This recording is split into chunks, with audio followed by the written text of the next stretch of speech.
दिल्ली में फ्लाईओवर बनाना हो, मेट्रो बनाना हो, सड़क बनाना हो और कोई काम करना हो, 1 साल 2 साल 3 साल 5 साल का वो बाउंड देकर वो तैयार कर देते हैं। लेकिन कोई माई का लाल प्रधानमंत्री हो या मुख्यमंत्री हो अभी तक पैदा नहीं लिया जो इस यमुना को साफ कर दे। कहने को तो कहते हैं कि 2024 में मैं इसमें डुबकी लगा के दिखाऊंगा, भले वो केजरीवाल ही क्यों ना हो। यमुना आज मैली नहीं है, यह इतिहास है। आप भी इतिहास पलट कर देखिए, गूगल करके देखिए, यमुना कोई 1 साल 5 साल 1 दशक 2 दशक में गंदी नहीं हुई है। इसके पीछे बहुत बड़ा कारण है और वो कारण है लोकतंत्र में जितने भी शासक आए, या केंद्र में रहे हो या दिल्ली में रहे हो, किसी ने भी इधर ध्यान नहीं दिया है। अगर वो ध्यान दिया है तो इतना ही कि वो लोकतंत्र में वोट कैसे जीते, इस यमुना के भरोसे, इस नदी के भरोसे और इस नदी के सफाई के भरोसे।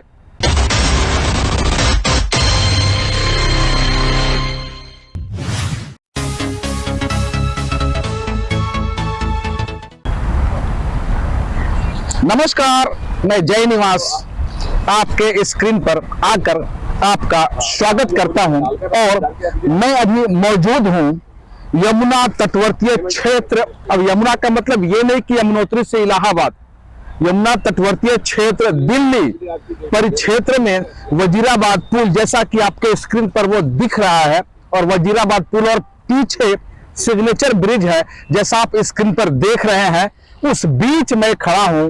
यहाँ नजफगढ़ ड्रेन जो यमुना नदी में मिल रहा है, इस बीच में खड़ा हूं और आपको 2 शब्द यह बताने जा रहा हूं कि कोई भी इंसान, आम पब्लिक हो, जनप्रतिनिधि हो, कर्मचारी हो, सांसद हो, विधायक हो, लोकतंत्र का स्तंभ के रखवाला हो या उसका पालन करता हो या उसके अंदर रहता हो, बड़े आसानी से कह देता है यमुना गंदी है, और यह भी कह देता है यमुना साफ है, यह भी कहता है डुबकी लगा के देखो, सांसद प्रवेश वर्मा ही क्यों ना हो।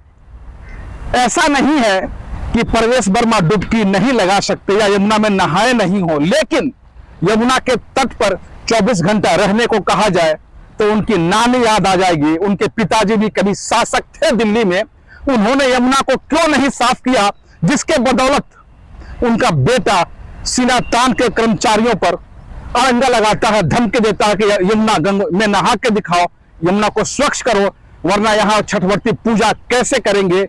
कभी शासक साहिब सिंह वर्मा भी थे। यमुना आज मैली नहीं है, यह इतिहास है। आप भी इतिहास पलट कर देखिए, गूगल करके देखिए, यमुना कोई 1 साल 5 साल 1 दशक 2 दशक में गंदी नहीं हुई है। इसके पीछे बहुत बड़ा कारण है और वो कारण है लोकतंत्र में जितने भी शासक आए, या केंद्र में रहे हो या दिल्ली में रहे हो, किसी ने भी इधर ध्यान नहीं दिया है।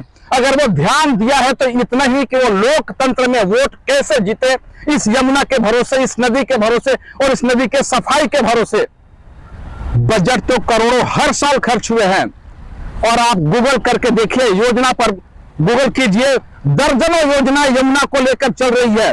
इतना ही नहीं, जब मौका आता है धर्म को लेकर, जाति को लेकर, गंगा यमुनी तहजीब भी सिखाया जाता है। लेकिन यह यमुना कैसे स्वच्छ हो, इस और कोई बात नहीं करता।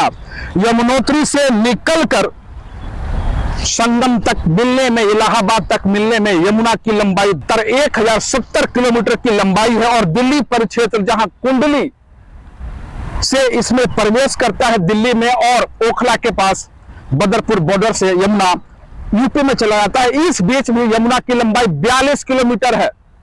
42 किलोमीटर में से जैसा कि आप वजीराबाद पुल देख रहे हैं, यहां से ऊपर कुंडली तक स्वच्छ यमुना 21 किलोमीटर लंबाई में बहता है, जहां आप नहा सकते हैं। वहां मछली पालन होता है, सिंचाई होता है, लोग मछुआरे मछली भी मारते हैं, उसकी लाइसेंस लेते हैं। लेकिन उस बैराज से लेके ओखला के बीच इसी यमुना में कीड़ा भी नहीं पनपता, कारण ये नजफगढ़ ड्रेन का पानी। केवल नजफगढ़ नहीं, दिल्ली के 3 करोड़ आबादी का मलबा, मूत्र, सीवर का पानी लेकर ये इसी नदी में मिलता है। फिर यमुना साफ कैसे हो? दिल्ली में फ्लाईओवर बनाना हो, मेट्रो बनाना हो, सड़क बनाना हो और कोई काम करना हो, 1 साल 2 साल 3 साल 5 साल का वो बाउंड देकर वो तैयार कर देते हैं। लेकिन कोई माई का लाल प्रधानमंत्री हो या मुख्यमंत्री हो अभी तक पैदा नहीं लिया जो इस यमुना को साफ कर दे। कहने को तो कहते हैं कि 2024 में मैं इसमें डुबकी लगा के दिखाऊंगा, भले वो केजरीवाल ही क्यों ना हो।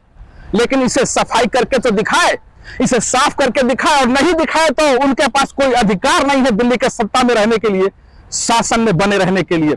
जब एक छोटी सी यमुना नदी को स्वच्छ नहीं कर सकते तो उसे गंदा करने का अधिकार किसने दिया? दिल्ली पे राज करने का अधिकार किसने दिया? आपको मैं यह भी बता दूं, यमुना तटवर्तीय क्षेत्र में जहां 1070 किलो इसकी लंबाई, 70 किलोमीटर की लंबाई है, उस बीच दिल्ली महानगर ही नहीं है, देश की राजधानी भी है जो यमुना के बीचों बीच है, और यमुना नदी के दोनों साइड दिल्ली क्षेत्र बसती है, जिसकी आबादी यमुना के इस ओर वाले कहते हैं यमुना उस पार, और उस पार वाले कहते हैं यमुना उस पार आबादी। और इस बीच केवल दिल्ली ही नहीं, दिल्ली से पहले बागपत भी शहर है जिसका मलमूत्र इसी यमुना में गिरता है।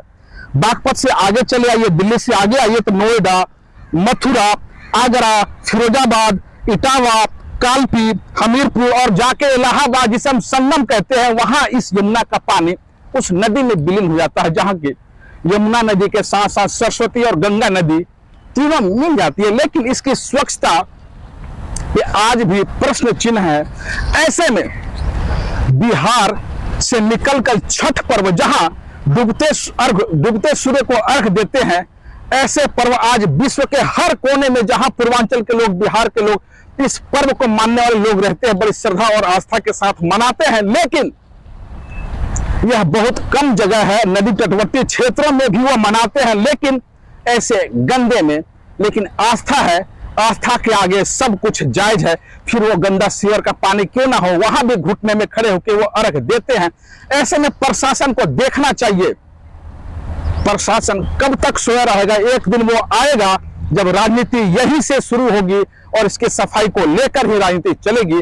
ऐसे में आप यमुना को साफ करें, और नहीं करते हैं तो शासक हो या शासक का बेटा हो, उन्हें कहने का अधिकार नहीं है कि यमुना में डुबकी लगा के दिखाओ। पहले आप डुबकी लगाइए, आप विधायक हो, सांसद हो या कुछ भी हो, पहले आप डुबकी लगाइए, और नहीं लगा सकते हैं तो सफाई कीजिए, नहीं तो बोलने का अधिकार आपको बिल्कुल नहीं है।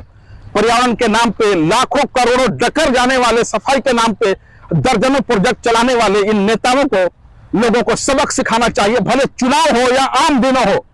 ऐसा सबक सिखाना चाहिए कि वो कुर्सी के पीछे भागना छोड़ दे, अन्यथा ऐसे ऐसे काम करे जो पब्लिक हित में है, वो बयानबाजी ना करे। यह रिपोर्ट अच्छी लगे तो आप टैग करें, और नहीं तो डिलीट भी कर सकते हैं। दिल्ली से जय निवास की यह रिपोर्ट।